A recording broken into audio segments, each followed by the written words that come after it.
పిచ్చి కొమ్మల్లో ఆ కోయిల పాటలు పాడాలి.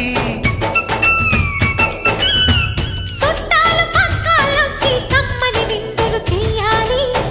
చూసేటి ఊరు వాడ మనసారా దీవించాలి. నలుగురు కలిసి చేతులు కలిపి మన కలలన్నీ పండించాలి.